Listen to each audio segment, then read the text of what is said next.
Have you ever bought something you were excited about, only to feel regret the moment you got home? Or defended a decision you knew deep down was wrong, just to avoid admitting you made a mistake? Welcome to the uncomfortable world of cognitive dissonance, the psychological phenomenon that controls more of your life than you realize. In 1952, a woman claimed that beings from the planet Clarion warned her that on December 21st, a massive flood would destroy North America, wiping out everything from the North Pole to Mexico. She published this prophecy in the local newspaper. People believed her, some quit their jobs, others sold everything they owned to join her sect and prepare for the apocalypse. And then midnight came on December 21st. Nothing happened. No flood, no spaceships, no aliens, just silence and disappointment. But here's where it gets fascinating. The group didn't fall apart. They didn't admit they were wrong. Instead, at 2 a.m., the leader received another vision. She claimed that the faith and commitment of the gathered believers had created such a powerful force of good that God's fury had been calmed. The disaster was cancelled because of them.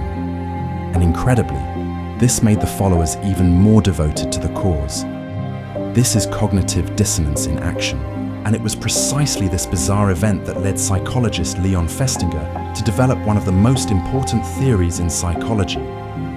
Festinger didn't just observe this cult from the outside. He and two colleagues actually infiltrated the group, living among them, documenting everything as anthropological researchers. What he discovered would change our understanding of human behavior forever. So what exactly is cognitive dissonance? It's a state of mental discomfort that occurs when we hold conflicting beliefs or when our actions contradict our values. It's an internal experience, something only you can feel. And here's the kicker. Our brains are so uncomfortable with this contradiction that they'll do almost anything to resolve it, even if it means distorting reality itself. Festinger's first hint of this phenomenon came even earlier, in 1934, after a devastating earthquake in India. He noticed something strange in how people talked about the disaster. The rumors circulating claimed the earthquake was far worse than it actually was. Deaths were exaggerated. Destruction was amplified. Why would people want to make a tragedy seem even more terrible? Festinger realized this was a coping mechanism. By imagining the worst possible scenario, when people confronted the actual reality, it didn't seem quite as bad. It was a psychological defense against the anxiety of being powerless. But the real breakthrough came with Festinger's controlled experiments in the late 1950s. One of his most famous studies involved an incredibly boring task: folding paper. Participants had to fold sheets of paper very slowly, one at a time, for half an hour. It was mind-numbingly dull. Afterward, they were asked to convince another person that the task was actually enjoyable. Some participants were paid $1 for lying. Others received $20. Logic would suggest that people paid more would feel better about the experiment, right? Wrong. The participants who received only $1 actually reported higher satisfaction with the boring task than those who got $20. Why? Because cognitive dissonance forced them to justify their behavior. The ones paid $20 could rationalize. I lied, but I got good money for it. But those paid only $1 couldn't use that excuse.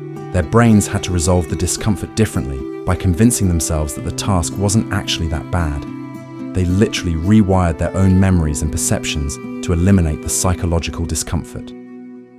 Another groundbreaking experiment involved children and forbidden toys. Kids aged 5 to 7 were placed in a room with many toys, but one specific toy was prohibited. Some children were given a severe threat if they touched it. Others received only a mild warning. When later given permission to play with any toy they wanted, something remarkable happened. The children who received mild threats played significantly less with the previously forbidden toy than those who received severe threats. The severe threat provided an external justification for not playing with the toy. I'm not playing with it because I'll get in serious trouble. But the children with only a mild threat had to create an internal rule to resolve the dissonance. I'm not playing with it because I don't really like it that much anyway. They convinced themselves they didn't want what was denied to them. This experiment became a blueprint for understanding oppression and systemic discrimination. You don't need violence to control people. You just need to make them believe, deep in their subconscious, that certain things aren't for them. Festinger also discovered what he called justification of effort. When we voluntarily struggle through something unpleasant, we dramatically increase the perceived value of the end goal. It's why people who go through brutal initiation rituals become the most loyal members of organizations. It's why someone suffering in a toxic relationship convinces themselves their partner is worth it. It's why religious devotion often intensifies during periods of hardship rather than diminishing. The brain says, "I'm suffering now, so the reward must be incredibly valuable. Otherwise, why would I be doing this?" This mechanism is everywhere in modern life. It's the foundation of multi-level marketing schemes and get-rich-quick courses. Gurus tell you, sacrifice now, grind today, and you'll be wealthy tomorrow. They're exploiting your cognitive dissonance, making you inflate the value of a distant, uncertain future to justify your current misery and wasted money. Perhaps most disturbing is Festinger's free choice paradigm. Show someone two similar objects and ask them to rate both. Then let them choose one as a gift. When you ask them to rate the objects again the next day, something sinister happens. The rating of the object they didn't choose drops significantly, even though they haven't interacted with it at all.